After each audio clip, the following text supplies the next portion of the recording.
दिशा।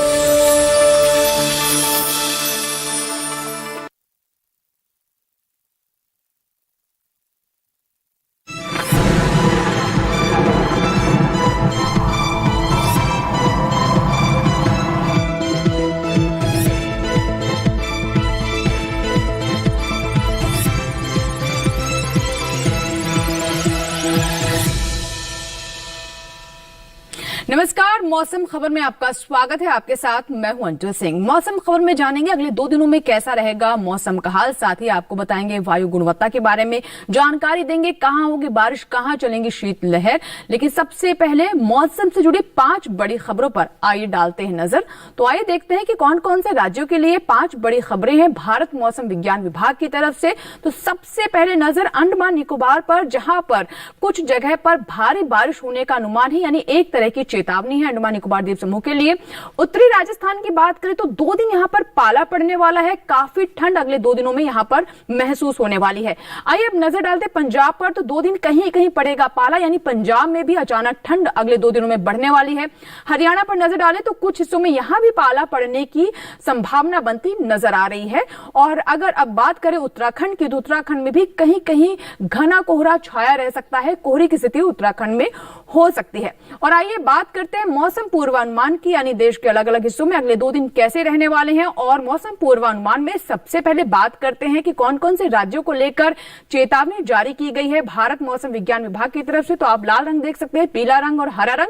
हरे रंग में जो राज्य है वहां के लिए किसी तरह की चेतावनी नहीं है। लेकिन अगर हम बात करें लाल रंग की, तो आप देख सकते हैं कि खासतौर पर पश्चिमी राजस्थान, पूर्वी राजस्थान, हरियाणा के लिए यहां पर लाल रंग दिखाया जा रहा है, जहां सावधान रहने की जरूरत है।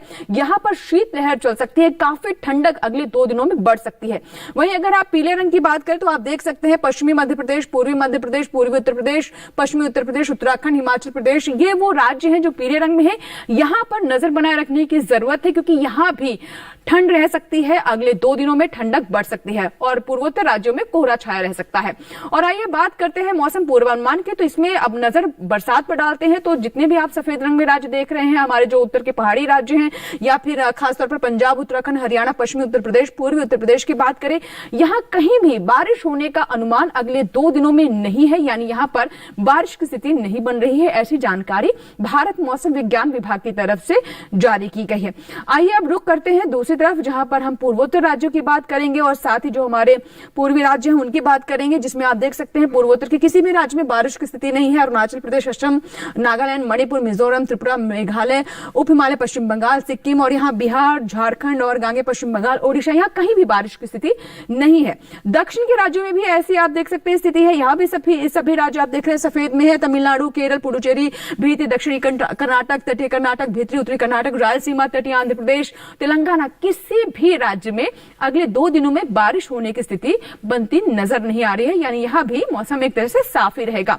और वहीं आप देखिए पश्चिमी राज्य और मध्य राज्य जो है, यहां भी बारिश की संभावना नहीं है अगले 2 दिनों में, जिसमें हम पश्चिमी मध्य प्रदेश की बात करें या फिर पूर्वी मध्य प्रदेश की, छत्तीसगढ़ की, विदर्भ की, मराठवाड़ा की, वहीं गुजरात, सौराष्ट्र, कच्छ, कहीं भी पश्चिमी राजस्थान, पूर्वी राजस्थान, कहीं भी अगले 2 दिनों में बारिश होने की संभावना नहीं है। आइए बात करते हैं मौसम की चाल की, यानी पिछले 24 घंटों में मौसम की क्या स्थिति रही। तो आप देख सकते हैं जम्मू कश्मीर, इसके अलावा पंजाब, हरियाणा, पूर्वी राजस्थान, ये वो राज्य है जहां पर शीतलहर रही, यानी यहां पर पिछले 24 घंटे में काफी ठंडक महसूस की गई। वहीं पश्चिमी उत्तर प्रदेश, पूर्वी उत्तर प्रदेश, यहां पर कोहरे जैसी स्थिति पिछले 24 घंटों में रही। अगर दक्षिण के राज्य की बात करें तो तमिलनाडु में ही एकमात्र ऐसा राज्य है जहां पर पिछले 24 घंटे में हमने बारिश देखी। वहीं मध्य राज्यों की बात करें, जिसमें खासतौर पर हम नजर डालें पश्चिमी मध्य प्रदेश और पूर्वी मध्य प्रदेश की, तो यहां भी शीतलहर रही। यहां भी पिछले 24 घंटों में काफी ठंड महसूस की गई। और तो अभी हमने बात की पिछले 24 घंटों में कैसी रही मौसम की स्थिति, लेकिन यहां पर हमें ब्रेक लेना होगा। ब्रेक के बाद जब वापस आएंगे तो बात करेंगे तापमान की। कहीं मत जाएगा, बने रहे मौसम खबर के साथ। छोटा सा ब्रेक।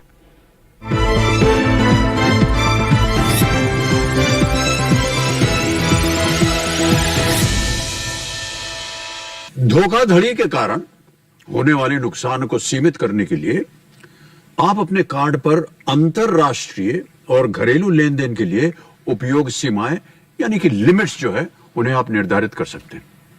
आप ऑनलाइन और मर्चेंट ट्रांजैक्शन दोनों के लिए दैनिक सीमाएं निर्धारित कर सकते हैं। ये सुविधाएं देखिए, मोबाइल ऐप, इंटरनेट बैंकिंग या एटीएम से चालू या बंद की जा सकती हैं और ये आपके खर्चे और नुकसान दोनों को ही सीमित रखने में कारगर है। आरबीआई कहता है, जानकार बनिए, सतर्क रहिए। My journey of insurance and investments began at the same time when I invested in LIC SEEP. In this fast-moving world, SEEP can balance your funds with security and growth. SEEP will take care of the ups and downs of the market and will give you fruitful results so that you enjoy the ride. And when SEEP is with you, you can soar high. LIC's unit-linked insurance plan SEEP offers savings and protection so that you can soar high in your life. LIC, हर पल आपके साथ।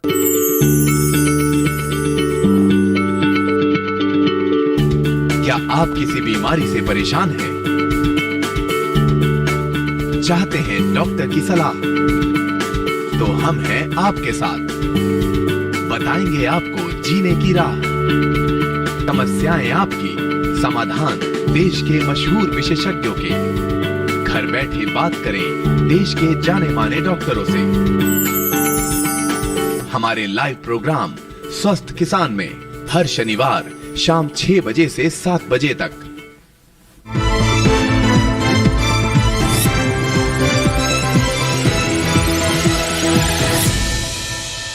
Break के बाद मौसम खबर में एक बार फिर आपका स्वागत है। तो हम बात कर रहे हैं कि अगले 1 से 2 दिनों में कैसा रहेगा मौसम का हाल। तो आइए अब नजर डालते हैं न्यूनतम तापमान पर, यानी पिछले 24 घंटों में देश के अलग अलग राज्यों में कैसा रहा न्यूनतम तापमान, यानी न्यूनतम तापमान का हाल क्या रहा। तो आइए सबसे पहले हम बात करते हैं बिहार की और पूर्वी मध्य प्रदेश की। तो यहां पर तापमान 3 से 5 डिग्री अधिक रहा। न्यूनतम तापमान में 3 से 5 डिग्री की बढ़ोतरी हमने इन 2 राज्यों में देखी है। वहीं अगर हम बात करें मध्य महाराष्ट्र की, तो यहां पर 1 से 3 डिग्री तापमान में बढ़ोतरी दर्ज की गई पिछले 24 घंटों में मध्य महाराष्ट्र में। दक्षिण के राज्य की बात करें तो तमिलनाडु और केरल में 1 से 3 डिग्री की बढ़ोतरी न्यूनतम तापमान में दर्ज की गई, यानी सामान्य तौर पर जो न्यूनतम तापमान रहता है उससे 1 से 3 डिग्री अधिक तापमान दर्ज किया गया। वहीं अगर हम पश्चिमी राजस्थान की बात करें तो यहां पर हमने ठंडक महसूस की है, शीतलहर जैसी स्थिति रही है। तापमान जो न्यूनतम तापमान उसमें 5 डिग्री तक की कमी हमने पिछले 24 घंटों में दर्ज की है। वहीं अगर जो पहाड़ी राज्य हैं उनकी बात करें तो वहां भी आप देख सकते हैं कि ठंडक महसूस की गई है। न्यूनतम तापमान 3 से 5 डिग्री कम रहा। उत्तराखंड में भी ऐसी स्थिति रही। और अगर हम पश्चिमी मध्य प्रदेश और पश्चिमी राजस्थान की बात करें तो यहां भी शीतलहर की स्थिति रही। पिछले 24 घंटों में तापमान में 3 से 5 डिग्री की कमी पिछले 24 घंटों में दर्ज की गई है। और आइए अब नजर डालते हैं कच्छ और सौराष्ट्र पर। तो यहां भी 3 से 5 डिग्री न्यूनतम तापमान में कमी दर्ज की गई है। सामान्य से 3 से 5 डिग्री यहां तापमान कम रहा, सौराष्ट्र और कच्छ में और दमन दीव में भी। इसके अलावा अगर अब हम बात करें सबसे कम तापमान की, तो पश्चिमी राजस्थान के चुरू में माइनस में तापमान दर्ज किया गया है, -1.1 डिग्री सेल्सियस। और आइए अब नजर डालते हैं अधिकतम तापमान पर। तो सबसे पहले पूर्वोत्तर राज्य असम और मेघालय का रुख करते हैं, जहां पर 1 से 3 डिग्री अधिकतम तापमान ज्यादा रहा। और दक्षिण राज्यों की बात करें तो यहां पर केरल में आप देख सकते हैं कि तापमान में 1 से 3 डिग्री की बढ़ोतरी दर्ज की गई है। केरल में तापमान अधिक रहा, सामान्य तौर पर जो रहता है उससे 1 से 3 डिग्री अधिक रहा। हिमाचल प्रदेश, हरियाणा की बात करें तो यहां पर हालांकि तापमान में गिरावट दर्ज की गई है। और अगर हम रुख करें पश्चिमी राजस्थान, पूर्वी राजस्थान और गुजरात की, तो यहां भी तापमान में गिरावट रही है। 3 से 5 डिग्री तापमान कम दर्ज किया गया है इन राज्यों में। पूर्वी उत्तर प्रदेश की बात करें तो यहां भी शीतलहर की स्थिति रही है। पिछले 24 घंटों में 3 से 5 डिग्री न्यूनतम अधिकतम तापमान में कमी दर्ज की गई है। वहीं अगर हमारे जो पहाड़ी राज्य है वहां की बात करें तो आप देख सकते हैं लद्दाख, जम्मू कश्मीर, ये वो राज्य हैं जहां पर तापमान में 3 से 5 डिग्री कमी दर्ज की गई है। और आइए अब रुक करते हैं सबसे अधिक तापमान की बात करें तो केरल के कन्नूर में 35.9 डिग्री सेल्सियस सबसे अधिक तापमान देश में दर्ज किया गया। तो पिछले 24 घंटों में कैसा रहा मौसम का हाल, इसके बारे में आपको हमने जानकारी दी। लेकिन आपके शहर में, आपके राज्य में कैसा रहा तापमान, आइए देखते हैं।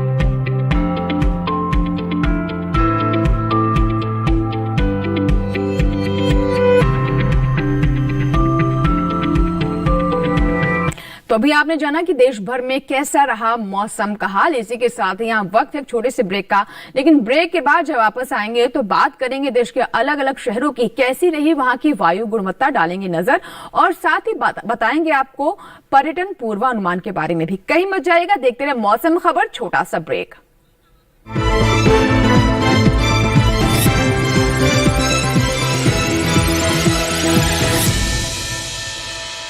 हर जोखिम से निकल कर फसल आए, सुरक्षित हो जाए। फसल बीमा से हर किसान अब आत्मनिर्भर हो जाए। अब सूखा पड़े या बाढ़ आ जाए, कोई डर नहीं। अब ओले पड़े या कीट पतंगे फसल खा जाए, कोई फिक्र नहीं। अब कैसी भी आपदा हमारी फसल पे आ जाए, क्षति होने पर हमारे दावों का उचित भुगतान मिलता है, क्योंकि हमने लिया है प्रधानमंत्री फसल बीमा। बुआई से फसल कटाई तक हर जोखिम का दावा, न्यूनतम प्रीमियम पर अधिकतम भुगतान का वादा। योजना से हर साल जुड़ रहे हैं 5 करोड़ से ज्यादा किसान। अब आपकी है बारी। नजदीकी कृषि कार्यालय, सहकारी समिति, बैंक शाखा, अधिकृत बीमा कंपनी या जन सेवा केंद्र में स्वेच्छा से करा सकते हैं पंजीकरण। फसल बीमा पोर्टल या फसल बीमा ऐप द्वारा भी किया जा सकता है पंजीकरण। प्रधानमंत्री फसल बीमा योजना, आपकी फसलों का संपूर्ण सुरक्षा कवच। कृषि एवं किसान कल्याण मंत्रालय, भारत सरकार। जानेंगे क्या है किसानों का हाल। हम पहुंचेंगे आपके गांव। मिलेगा सरकारी योजनाओं का ज्ञान। जब लगेगी चौपाल, देखिए चौपाल चर्चा, सोमवार से शुक्रवार सुबह 9 बजे सिर्फ दूरदर्शन किसान पर।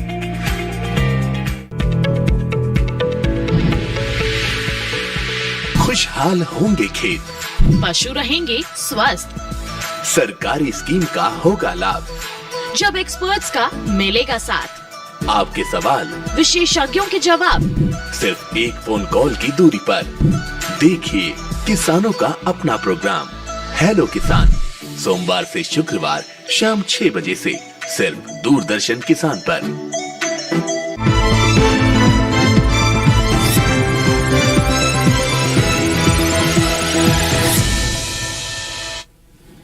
ब्रेक के बाद एक बार फिर आपका स्वागत है। आप देख रहे हैं मौसम खबर। आइए बात करते हैं वायु गुणवत्ता की, यानी आपके शहर में कैसी रही वायु गुणवत्ता, उस पर डालते हैं नजर। तो भारत मौसम विज्ञान विभाग की तरफ से जो जानकारी दी जा रही है उसके अनुसार दिल्ली में आप देख सकते हैं वायु गुणवत्ता अभी भी खराब है, 303 है। और लखनऊ की बात करें, लखनऊ में भी स्थिति कोई बहुत बेहतर नहीं है, यहां भी आप देख सकते हैं कि थोड़ी खराब स्थिति 311 है। पटना की बात करें तो पटना में 285 है, यानी यहां थोड़ी खराब स्थिति, यहां भी बेहतर की उम्मीद हम कर सकते हैं। बेंगलुरु की बात करें तो बेंगलुरु में संतोषजनक है, 117 है वायु गुणवत्ता। इसके बाद आइए अब नजर डालते हैं पुणे पर। तो पुणे में भी संतोषजनक है, हालांकि पुणे में काफी हम बेहतर स्थिति देख रहे थे, लेकिन अब यहां पर वायु गुणवत्ता 166 है। हैदराबाद की बात करें तो यहां भी महज संतोषजनक स्थिति 156 है वायु गुणवत्ता। तो हम आपको बता रहे हैं कि अलग अलग राज्यों में कैसी स्थिति रही। कोलकाता की बात करें तो कोलकाता में थोड़ी खराब स्थिति अभी भी नजर आ रही है, आप देख सकते हैं 215 है वायु गुणवत्ता। मुंबई की बात करें तो मुंबई में हमने सुधार देखा है, 107 है वायु गुणवत्ता। तो आपके शहर में कैसी रही वायु गुणवत्ता, यानी एयर क्वालिटी कैसी थी, इसके बारे में हमने आपको जानकारी दी। आइए बात करते हैं पर्यटन पूर्वानुमान की। गुजरात के भुज की बात करें तो आइए देखते हैं सबसे पहले कि रविवार को कैसा रहेगा दिन। तो धूप खुली रहेगी, सोमवार, मंगलवार और बुधवार को भी काफी खुशनुमा माहौल रहने वाला है, अच्छी यहां पर धूप खिली रह सकती है। तापमान में भी आप देख सकते हैं कि बहुत अधिक उतार चढ़ाव नहीं है, लेकिन बुधवार तक 25 अधिकतम तापमान जो रविवार को 25 डिग्री सेल्सियस है, वो बुधवार को 28 डिग्री सेल्सियस तक पहुंच रहा है। तो थोड़ा अधिकतम तापमान में बढ़ोतरी हम देख सकते हैं। अगर आप शिमला घूमने जाने की बात सोच रहे हैं तो अगले 4 दिन बहुत अच्छे हैं, यहां पर खिली हुई धूप रहेगी, तापमान में कोई उतार चढ़ाव नहीं है। तो हिमाचल प्रदेश के शिमला बिल्कुल आप जा सकते हैं। रविवार, सोमवार, मंगलवार, बुधवार, चारों ही दिन यहां पर बहुत बेहतर रहेंगे, चारों ही दिन धूप खिली रहेगी और गुनगुनाहट आप थोड़ी सी महसूस कर सकते हैं, गुनगुनी धूप रहेगी यहां पर। गुलमर्ग की बात करें, यानी जम्मू कश्मीर के गुलमर्ग की, तो रविवार को आप देख सकते हैं कि यहां पर धूप उतनी अच्छी नहीं रहेगी और बादल छाए रहेंगे, कहीं कहीं कोहरा भी रहेगा। न्यूनतम तापमान -7 डिग्री जा रहा है, यानी यहां पर काफी अधिक ठंड हो सकती है और अधिकतम तापमान 3 डिग्री। सोमवार को धूप खिली रहेगी, लेकिन ठंडक वैसी ही बनी रहेगी, क्योंकि आप देख सकते हैं कि न्यूनतम तापमान वैसा ही है। मंगलवार तक एक ही जैसा ही मौसम बना हुआ है, लेकिन उसके बाद थोड़ी और ठंड आप महसूस करेंगे। कर्नाटक के हम्पी की बात करें तो रविवार को यहां पर आप देख सकते हैं कि साफ मौसम नहीं रहेगा। न्यूनतम तापमान 15 डिग्री और अधिकतम तापमान 30 डिग्री है। साफ मौसम रविवार को आपको नहीं दिखाई देगा। सोमवार को भी ऐसी स्थिति रहेगी, लेकिन न्यूनतम तापमान में 1 डिग्री की बढ़ोतरी आप देख रहे हैं। लेकिन मंगलवार और बुधवार काफी बेहतर रह सकते हैं। न्यूनतम तापमान 16 डिग्री, अधिकतम 31, धूप खिली रहेगी। अगर हम लद्दाख के करगिल की बात करें तो आप देख सकते हैं कि अगले 2 दिन यानी रविवार और सोमवार खुली यहाँ पर धूप रहेगी, काफी खिला हुआ मौसम रहेगा। न्यूनतम तापमान 13 डिग्री रहेगी रविवार को और अधिकतम 3 डिग्री। और न्यूनतम तापमान में देखिए कोई ज्यादा बदलाव नहीं है अगले 2 दिनों में, लेकिन अधिकतम तापमान लगातार गिरता जा रहा है और बुधवार को और अधिक ठंड हो सकती है। स्नोफॉल यानी बर्फबारी भी हो सकती है। मध्य प्रदेश के इंदौर की बात करें तो आप देख सकते हैं कि चारों ही दिन यहाँ पर कोहरा छाया रहेगा। शीतलहर जैसी स्थिति भी बन सकती है, काफी ठंड हो सकती है। धूप नहीं रहेगी, यानी खिली हुई धूप की आप उम्मीद ना करें। अगले 4 दिनों में यहाँ पर कोहरे और बादल जैसी स्थिति रहेगी। तापमान आप देख सकते हैं हालांकि बुधवार को थोड़ा बढ़ रहा है, यानी बुधवार को रविवार से बेहतर तापमान आपको मिल सकता है। वहीं अगर हम राजस्थान के अजमेर की बात करें तो ये चारों ही दिन काफी अच्छे रहने वाले हैं। रविवार को थोड़ी आपको ठंडक ज्यादा महसूस होगी, लेकिन बुधवार आते आते अधिकतम तापमान देखिए 22 डिग्री हो गया। लेकिन चारों ही दिन खिला हुआ मौसम रहेगा, धूप रहेगी, तो चारों ही दिन काफी अच्छे रहेंगे। अगर आप किसी भी वजह से अजमेर जाना चाहते हैं तो ये चारों दिन आपके लिए काफी अच्छे साबित हो सकते हैं मौसम के लिहाज से। तो राजस्थान के अजमेर की बात की हमने। और आइए अब उत्तराखंड के लैंसडाउन की बात करें तो ये भी एक पर्यटन स्थल है। और अगर आप वीकेंड में जाना चाहते हैं, यानी सप्ताह के अंत में किसी भी काम से घूमने के लिए जाना चाहते हैं, तो चारों दिन काफी अच्छे हैं। आप देख सकते हैं रविवार को न्यूनतम तापमान 2 डिग्री, अधिकतम 13 और 1-1 डिग्री की गिरावट जरूर हो रही है अधिकतम तापमान में, लेकिन चारों ही दिन खिला हुआ मौसम रहेगा। बिल्कुल धूप रहेगी, आसमान साफ रहेगा, कोहरे जैसी स्थिति बनती नजर नहीं आ रही है।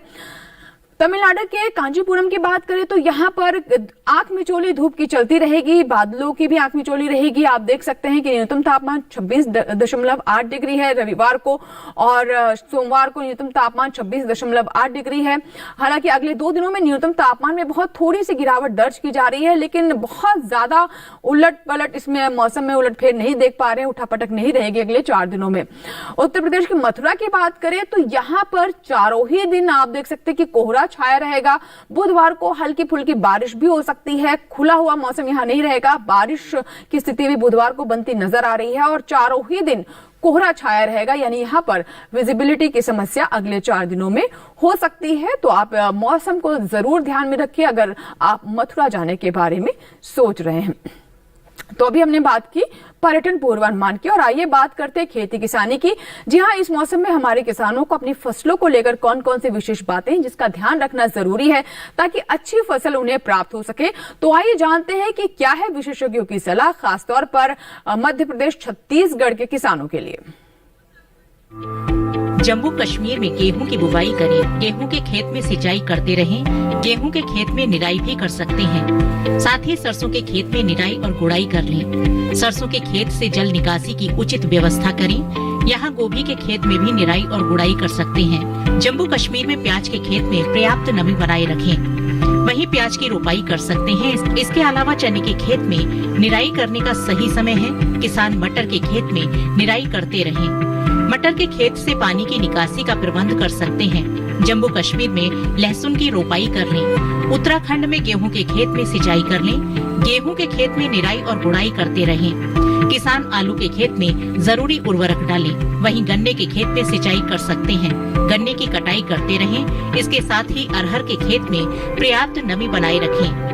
अरहर के खेत में सिंचाई करते रहें। उत्तराखंड में किसान काबुली चने की बुवाई कर लें। काबुली चने के खेत में निराई और गुड़ाई करने का समय उपयुक्त है।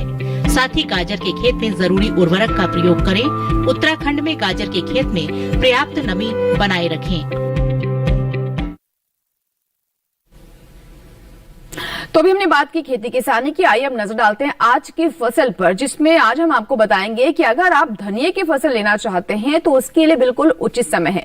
जी हाँ, अगर धनिया की बात करें तो इसे कई तरह से इस्तेमाल किया जाता है और काफी लोकप्रिय भी है हमारे यहाँ पर। इसे मसाले के तौर पर भी इस्तेमाल किया जाता है और हरी धनिया अपने पोषक तत्वों के लिए भी जानी जाती है। आयुर्वेदिक गुण भी इसके काफी लोकप्रिय हैं। साथ ही आपको बता दें कि हरी धनिया को हम मसाले के साथ साथ अपने सब्जियों में भी इस्तेमाल करते हैं, यानी खुशबू के लिए काफी पसंद की जाती है। तो अगर आप धनिया की खेती करना चाहते हैं तो देखिए रिपोर्ट।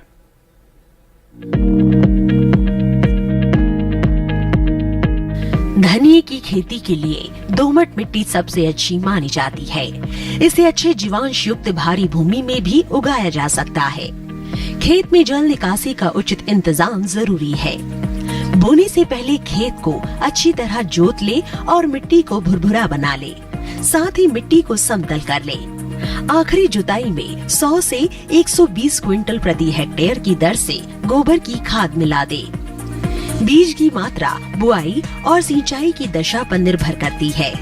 सिंचित दशा में 12 से 15 किलो बीज प्रति हेक्टेयर डालें, जबकि असिंचित दशा में इतनी ही जमीन के लिए 25 से 30 किलो बीज की जरूरत होगी। बोने से पहले बीज को उपचारित जरूर कर ले। साथ ही बुआई से पहले बीज को 12 घंटे पानी में भिगो कर रखें। कतार से कतार की दूरी 20 से 30 सेंटीमीटर जबकि गहराई 2 से 2.5 सेंटीमीटर रखें। पूरी फसल में 4-5 सिंचाई की जरूरत होती है। पहली सिंचाई बुआई के 30 से 35 दिन बाद, दूसरी 60 से 70 दिन बाद, तीसरी 80 से 90 दिनों के बाद और चौथी 100 से 105 दिन बाद करें। पहली सिंचाई के बाद निराई गुड़ाई करके खरपतवार निकाल दें। 1 माह बाद फिर से निराई गुड़ाई करें। खरपतवार की रोकथाम के लिए विशेषज्ञों की सलाह पर उचित दवाओं का छिड़काव करें। धनिये में उकठा रोग चुर्निल आसिता रोग हो सकता है। इसे ग्रामीण भाषा में दहिया भी कहा जाता है। रोकथाम के लिए रोग अवरोधी प्रजातियां बोकर भी बीमारियों से बचा जा सकता है। फसल चक्र अपनाना भी बेहतर रहता है, लेकिन किसान इस बात का ध्यान रखे कि फसल में किसी भी तरह की दवा का छिड़काव करने से पहले कृषि विशेषज्ञों की सलाह जरूर ले। पूरी फसल होने पर पत्तियों की तुड़ाई सावधानी से करें। ध्यान रहे तोड़ते समय पत्तियां बर्बाद ना होने पाए। 1 हेक्टेयर जमीन से 125 से 140 क्विंटल तक हरी पत्तियां ली जा सकती है। तो इसी के साथ ही मौसम खबर में फिलहाल इतना ही, लेकिन आपको बता दें कि आप हमारा ये कार्यक्रम हमारे YouTube चैनल पर भी देख सकते हैं। डीडी किसान के YouTube चैनल से जुड़ने के लिए इस QR कोड को अपने फोन से आप स्कैन करें और जुड़ जाएं डीडी किसान के YouTube चैनल से, जहां पर मौसम खबर के साथ साथ डीडी किसान पर प्रसारित होने वाले अन्य कार्यक्रम भी आप देख सकते हैं। हमारे इस चैनल को आप सब्सक्राइब करें। जो भी आपको कार्यक्रम पसंद आए उन्हें लाइक भी करें और हाँ, आप अपने सुझाव भी साझा कर सकते हैं। इसी के साथ ही मौसम खबर में फिलहाल इतना ही। उम्मीद करते हैं मौसम खबर से हमारे किसानों को मदद मिल रही होगी। मौसम का ताजा हाल और कृषि सलाह लेकर फिर होंगे हाजिर, लेकिन आप बने रहें दूरदर्शन किसान के साथ। नमस्कार।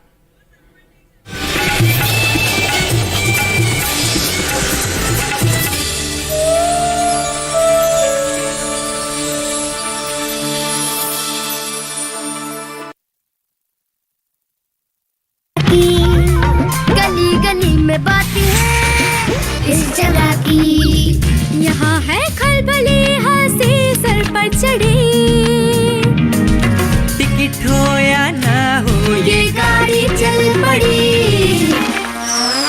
गली गली सिम सिम, गली गली सिम सिम, गली गली सिम सिम, सिम सिम, गली गली सिम सिम।